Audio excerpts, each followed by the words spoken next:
just want bang, bang, bang. I don't want relationship. I just want bang, bang, bang. I don't want to know your name. I just want bang, bang, bang. I don't want to speak your mom. I just want bang, bang, bang. Bang, you drive me insane when you give me that bang, bang, bang. Okay, Annie. And that's how young men get in trouble. Thanks for joining me. My name's Dave Milner. I am the Unpleasant Blind Guy. The week between Christmas and New Year's is often one where people are sick of Christmas shows, and I'm not going to do one. I have someone here who's going to help me out with talking about relationships, what women want from men, what men should expect from women, and how that impacts our society. But I want to start this out with a great story that was filed on March the 9th, 2016 by Megan Wallace of WCSC-TV, Channel 5, Charleston, South Carolina. A local teacher helping young boys become young gentlemen. Every Wednesday, nearly 60 students at Meminger Elementary dress for success and meet for the Gentlemen's Club. Megan Wallace shows us the lessons these students are taking outside the classroom.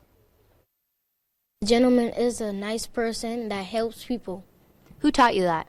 Mr. Nelson. We should open doors for ladies.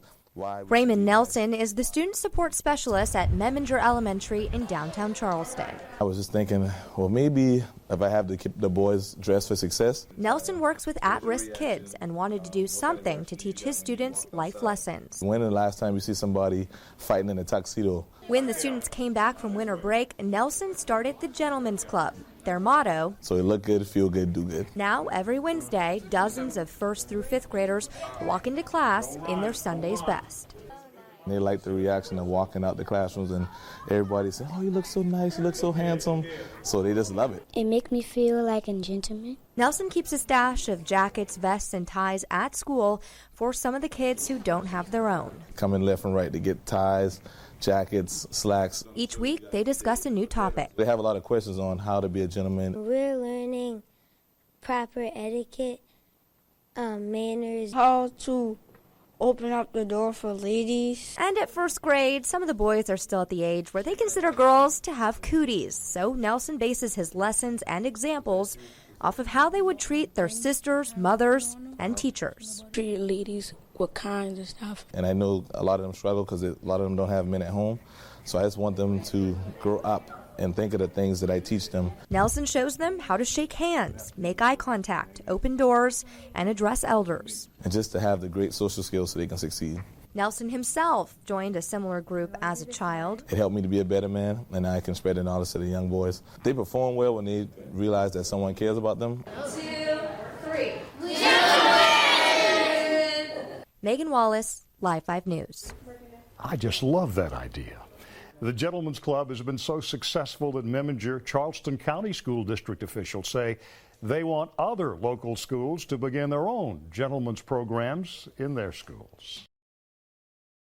And that's where it starts. This was a great idea that this teacher had, and I hope it spreads throughout the nation. Because young men, as you all heard from the opening song, really seem to have a distorted view of how to treat women and how to interact in our society. And I think you can see some of that in some of the riots in our streets, and you can see some of that in some of the interaction, even when young men go to apply for jobs. And I think some of this applies to young women, too. I'm here talking with Professor Melanie Collette. Melanie, if you'd like to introduce yourself, kind of tell the people what your background is a little bit, and we'll get started with this. Sure. I'm Melanie Collette. I'm an educator and community leader.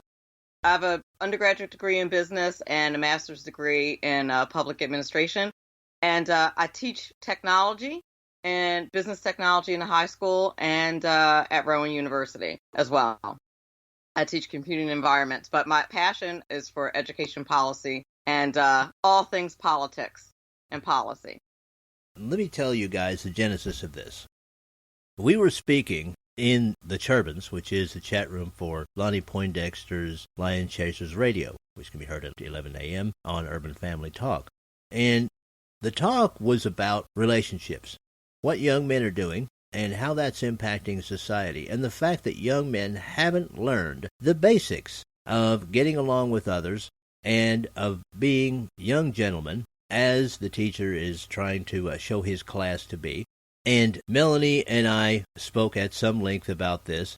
And Melanie brings in a great perspective because she teaches both on the high school and the college level. So she gets a chance to interact with young men and young women. So she observes what the other end of the pendulum swing is societally today. The far end of it having been the time when all young men were trained at home to be young gentlemen. They were trained to dress well. They were trained to respect their elders. They were trained to speak to young ladies respectfully and things of that nature. And Melanie, I want to ask you, has the pendulum really swung to the extreme other way now? It really has. In high school dynamics, you can really see it. One of the things about teaching computer programming in particular in a high school is I'm around a lot of boys. It's mostly boys in the classroom. And it tends to be your gamers that take my class. You have a couple different types of boys, generally, in those classes. You have your really nice boys, nice boys, quote unquote, and of course I'm generalizing, and these are your general stereotypes. Your nice boys that are well-dressed, that are generally respectful, et cetera, et cetera. And then you have the kids on the other end who are your basic recluse, who is slovenly dressed, never leaves the house, and probably has never dated a girl ever. But both of those types will complain about the jock who has no respect for women, girls, on any level. And they both recognize that. As a matter of fact, we had a conversation about that in my class the other day. Good. Because while coding, we are often chatting about a multitude of things, especially in my Programming 2 class, because it's my second year with these students. I'm the only teacher who teaches that particular class. So the Programming 2 is a small class because they, these are kids who are really into programming. So usually while they're coding, we're talking about all kinds of stuff. And the other day we were talking about just this very topic, about how those kids tend to not have a lot of respect for girls, but the girls tend to flock to those types of kids and not really go out with the nice kids, which I tend to assure them that, trust me, like the Bill Gates of the world, you will get a quality woman and they won't. So not to worry, gentlemen, you'll be fine. Well, that's kind of where I wanted to go, in a sense. I mean, it's really great that you guys had that conversation. This is exactly what I'm talking about when I'm talking about the confusion that there seems to be with the whole dynamic of men and women, where they are with each other, and things of that nature. I mean, we're about 10 years apart. I was a teenager in the 1970s. And in that time, society decided to start telling guys that they had to be sensitive. You couldn't be a knuckle dragger or anything like that. You had to be a sensitive guy. You had to be like a sensitive New Age guy. Who like to talk about their feelings. Sensitive New Age guys. Who's into crystals, into healing. Sensitive New Age guys. Who like to dress like Richard Simmons. Sensitive New Age guys. Who are hard to tell from women. Sensitive New Age guys. Who like to cry at weddings. Who think Okay, so that was what we were taught. But we learned quickly that that wasn't what the girls wanted. The girls wanted the jocks that didn't seem to respect girls. And yet they flocked to them because they seemed to, we didn't realize this as kids, but of course I can see this now, was because the girls saw the jocks as being successful and being able to protect them. Yes. Okay. Exactly. And that is where a lot of the confusion came in, and still is there for so many young men, because we seem to be stuck. We seem to be asking the question, okay, do you want Andrew Dice Clay or do you want Steve Urkel? Because Stefan Urkel is very rare. And most of the Stefan Urkels, I'll say a good many of the Stefan Urkels, know that they're Stefan Urkel, and they act like it. Exactly. You're right. So, right. There's a lot of confusion in here. And do you think all of this confusion goes into the issues of abortion and abuse of women And even in the way that young men react towards society, rioting and things of that nature? I think that it does. I think there are a lot of influences. I think there's so much to that question. I mean, it's such a loaded question. Well, run with it. What I think that women strive for and look for really is a sense of balance. I'll speak for myself in that regard. Sure. Is some semblance of balance. I mean, at one point, somebody posted on Facebook, some gentleman, I can't remember, one of my Facebook friends asked, what do women want? I was like, everything. I want it all. And then I want, more than that. But what I meant by that is that some sense of balance. Yes, I want you to protect me, but I also want you to have the wisdom to know when to be quiet and just listen. But that doesn't mean that you are feminizing yourself, if that makes any sense. That doesn't mean that you're being feminine. Mm-hmm. And there is a difference between listening as in like being my girlfriend and just listening. Because men by nature are problem solvers. So the minute we start talking about some problem that we're having, your instinct is to fix. And that's, of course, part of the protection thing. And I think a lot of women take offense to that wrongly and just because they're in their feelings at the time. But part of that whole, macho thing with the riots and the abortion, when there's no balance in the relationship, when you have a man who's overly macho, for lack of a better expression, mm-hmm. There's an intimidation factor there for the woman, especially if she's in a vulnerable state, such as deciding whether or not to keep a baby. So if that guy says that he's not going to support you or says that he's out of here or whatever, that's an intimidation factor. Or tells you directly that you have to get rid of it. There's an intimidation factor there, especially if it's somebody that you thought you were in a loving relationship with, and then he turns on you like that, and it's a male that has now turned on you. You were in a loving relationship, and now he has changed into this now bigger, stronger person that is telling you have to do something. Now the nature of that relationship has suddenly changed. He's now changed into the enemy, especially if an abortion is not your natural inclination. So there is an intimidation factor with that. And I think that's what forces, intimidates, pressures a lot of women into getting an abortion when they don't want to. I think for the most part that's one of the most unnatural things a woman could do. Right. And, of course, we talk in a Churban about this a lot, is that for the most part, a lot of that decision is because of, the lack of support on the man's part. As, Lonnie talks about that a lot. Mm-hmm. The gentleman, would say, listen, I'm going to do whatever. We're going to fix this. That if the guy only said that instead of what other horrible thing he said, that probably would go a long way into her making a different decision. And I agree with that. Well, that's another 100%. Part of the pendulum. I mean, even back in my day, in the 1970s, I was told by all my family on no uncertain terms, if you get a girl pregnant, you're going to marry her. That's just happening. Right. You have now a generation of parents that don't even bother to say that, probably because they didn't do that themselves. No, and it's like they just don't.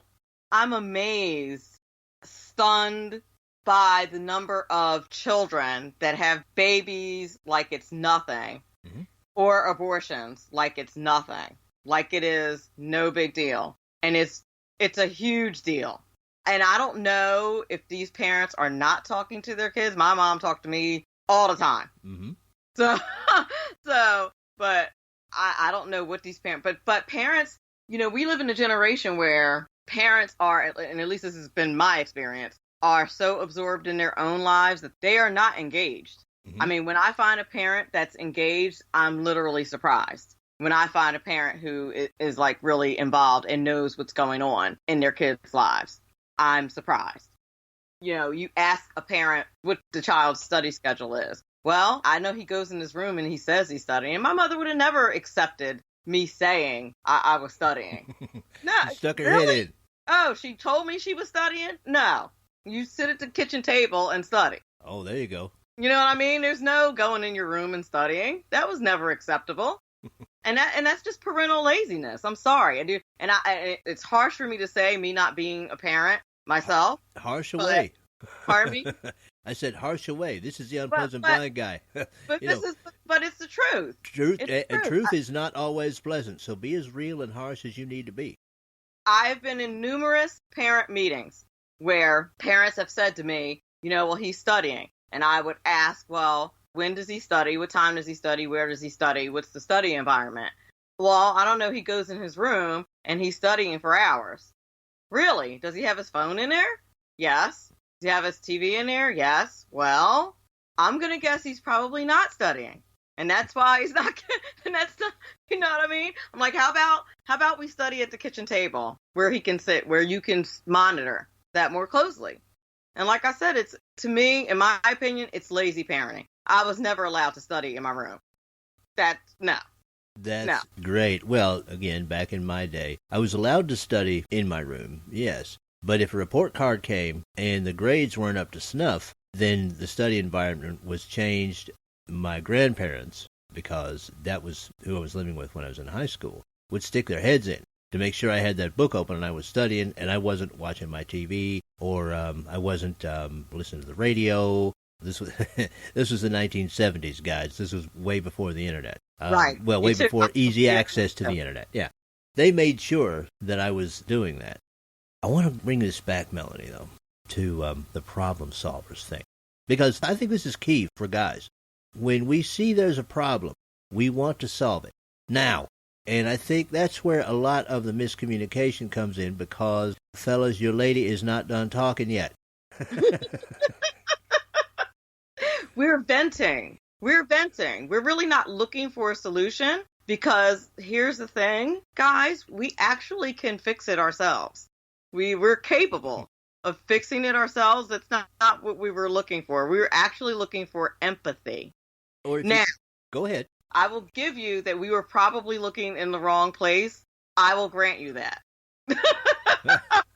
I will give you that. Right. Well, that's it, fellas. Sometimes you're going to have to sacrifice the game to please your lady, and you better do that, or she might not be your lady anymore, because ladies have a lot of options now. And this is another thing I think that guys feel, is that, and maybe this has to do with society, Melanie, maybe you can talk about this a bit. Guys feel like we're disposable. We feel like if we're not a combination of, 007, Chuck Norris, and Billy D. Williams, that if we move a toe the wrong way, the woman can just go out and find another guy. How much of this do you think is society, and what do you think the resolution is, if there is any? Oh my gosh, that's interesting. You don't have to be all of that.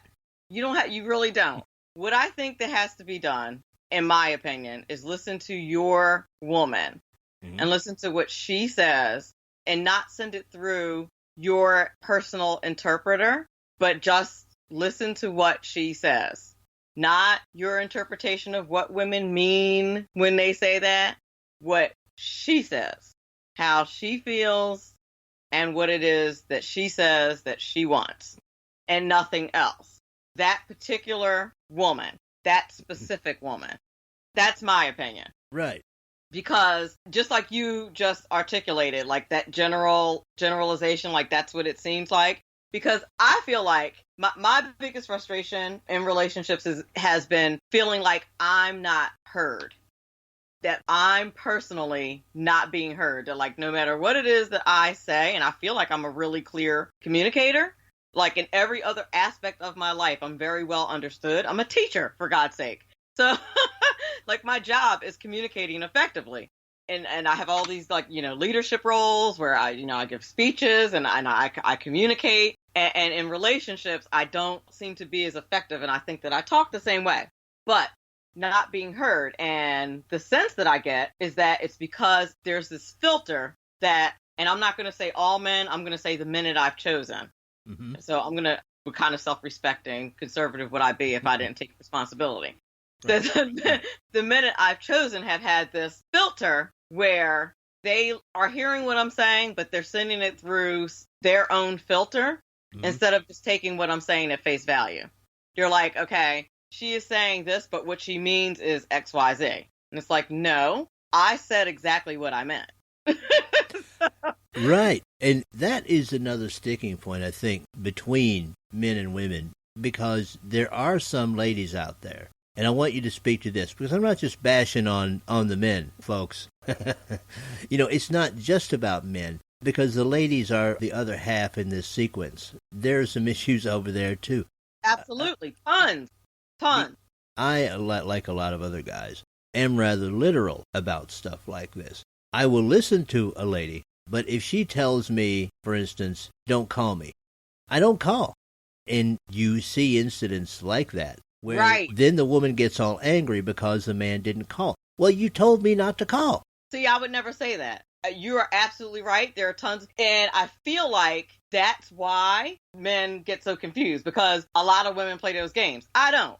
Mm-hmm. I will tell you, I'd really appreciate at least a call or a text every day. Doesn't have to be a call, but if you could just text me and let me know you're alive once a day, doesn't have to be anything long and drawn out. But if you could just text me at the end of the day, hey, I'm alive, that'd be great. Especially if it's like a long distance relationship, something like that. Oh, certainly, yes. You know what I mean? Yes. It's the literal thing. A lot of us fellas, not all of us, but a lot of us are very literal about this. We're literal problem solvers, and we really want the ladies that we're with to be happy. And so we listen and we try to do what they want done. But then there are some that say, well, no, I didn't want you to do that.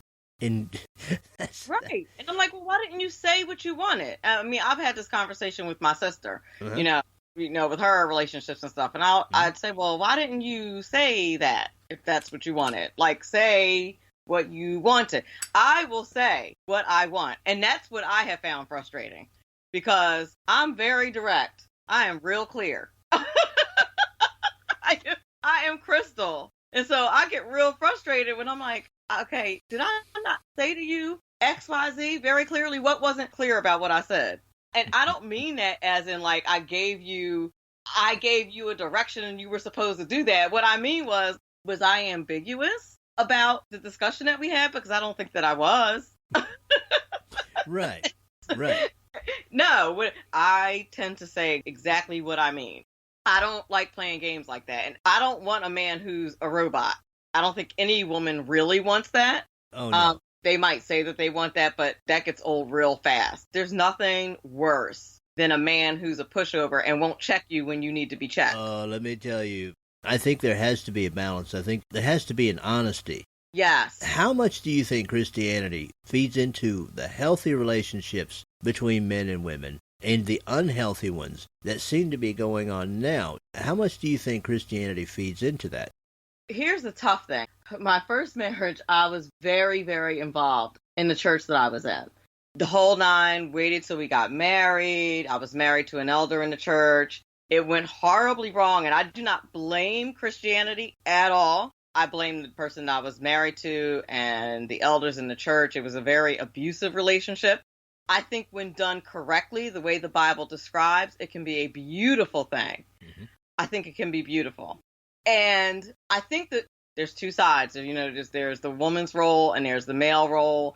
And like everything else, there has to be a sense of balance there. And when there is not, it's a problem. So if the male takes his responsibility as the head as seriously as he takes the privilege of headship, it is a beautiful thing. But if he only takes the privilege and not the responsibility, then it's a grind for the woman in the relationship. And it should be a pleasure, and it should be a relief for the woman in the relationship as opposed to a grind, if that makes any sense. It does. How much do you think on the other side, though? And vice versa. How much do you think today women dismiss the support role? Her role, let's say her biblical role in a relationship. How much does it appear to you as a teacher, young ladies that you teach in high school and college, are they dismissing their roles now as the other half of that relationship, as the support role? I don't think I've ever run into a teenage girl who thought of that role at all, of that role as a Christian wife at all. Yeah, see. At all. And it's difficult, too. I'll speak for myself.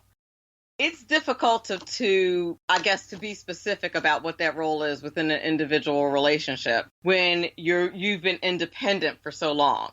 But I think it depends on the relationship and what your husband specifically requires. like what that particular man specifically requires. You know what I mean? I think I do, yes. But it should be, I mean, to me, like if you're going to partner up in a Christian union that way, then there should be a benefit for both of you. You know what I mean? There should be, both of you should benefit, and both of you should be happier, and both of you should be lighter, if you will, because you're both fulfilling your Christian roles. But you just can't underestimate, because I've lived in a Christian marriage that didn't have it. I really, truly appreciate how important it is. You just can't underestimate that, like having someone who is prayerful and knows the Bible and all that kind of thing is, you just can't underestimate that as a woman. And you can't be unevenly yoked no matter what. Like that is a grind on either side.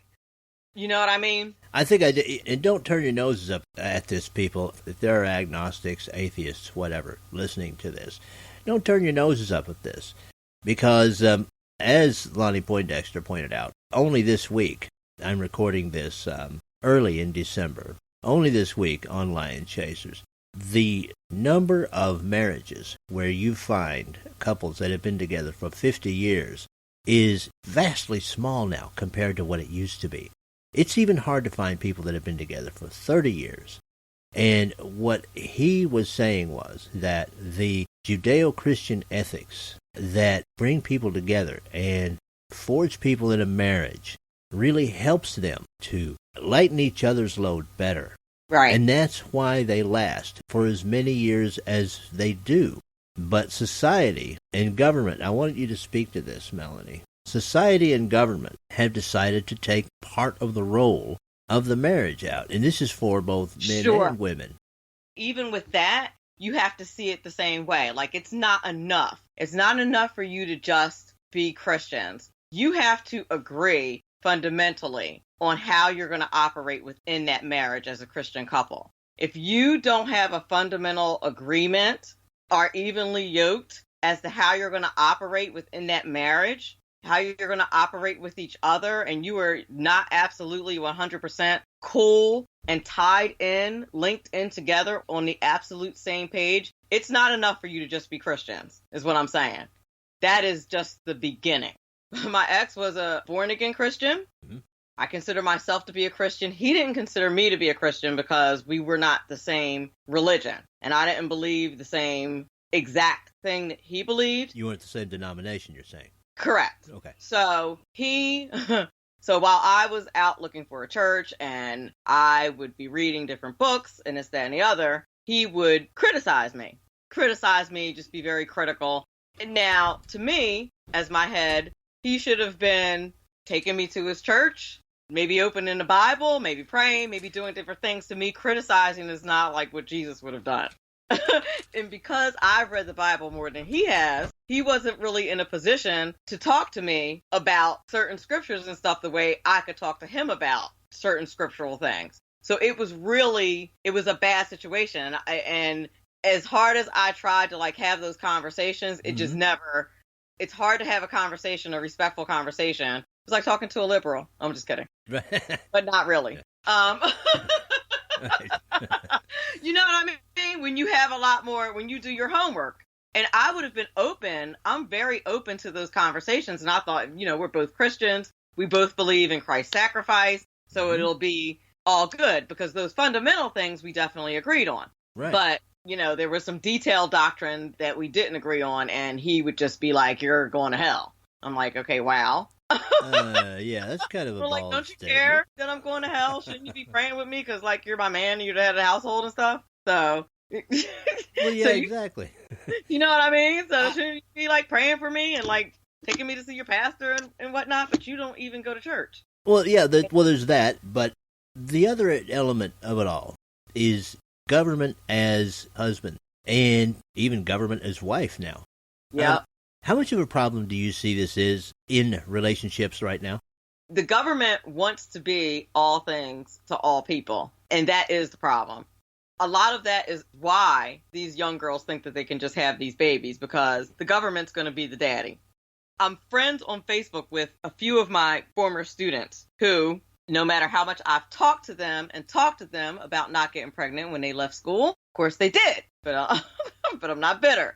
Of course, they had, turned 19, 20 years old and had babies. But they post these foolish things about not needing their daddy and they can do good all by themselves. And you know how they're doing it.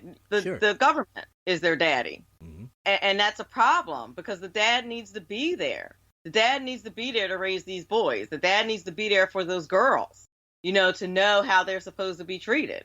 Yeah. And, the government is telling them basically that this is okay. And it's totally not okay. And these girls have no idea what their real job is for these kids that they're raising. They have no idea what they're setting their kids up for. And frankly, this is part of the issues that I'm having with parents as a teacher. The kids that are growing up now is like the second generation or third generation. Right. Get to that. Go. You know what I'm saying? Hit that feedback. Go.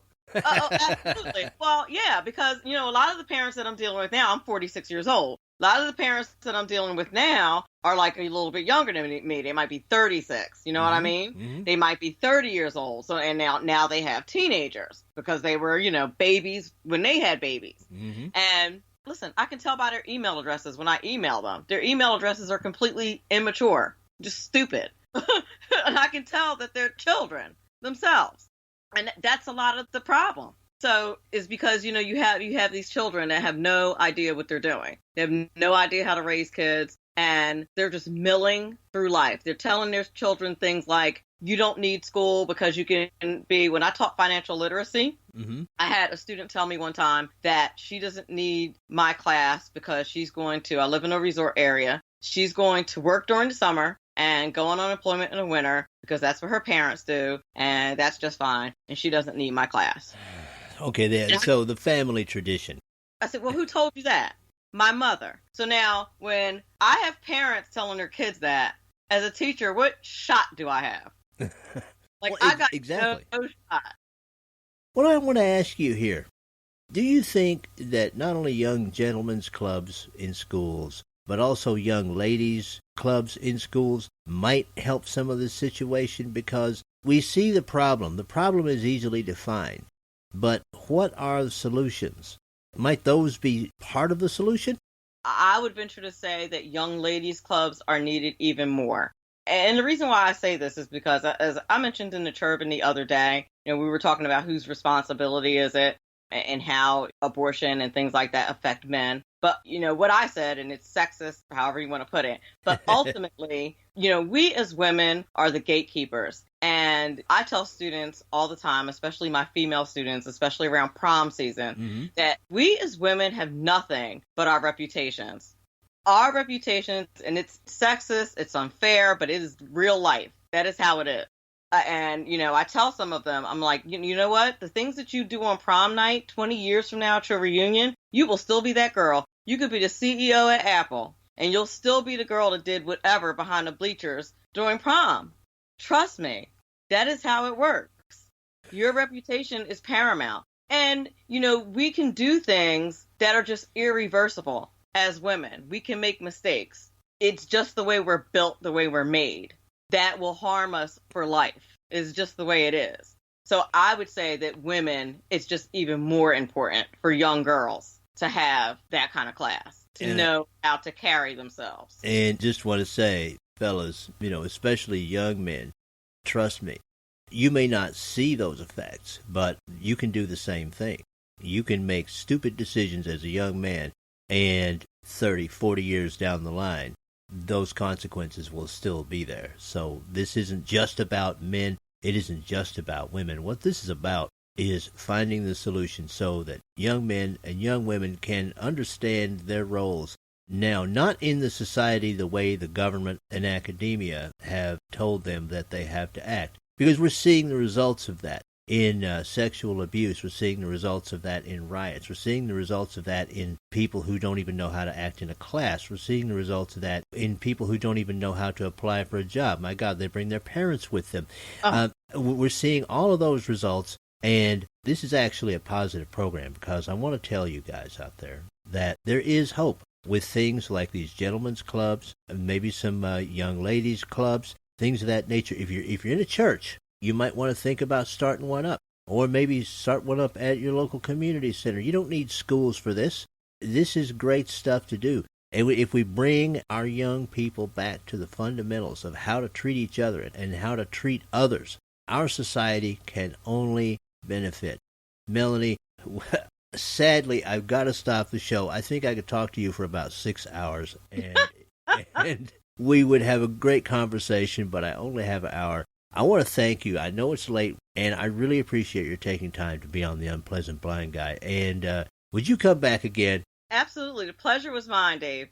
All right. And that's it for this time, everyone. I appreciate each and every one of you. Thank you for listening. Have a beautiful Christmas week into New Year's and a prosperous 2017, and may your God go with you. Goodbye.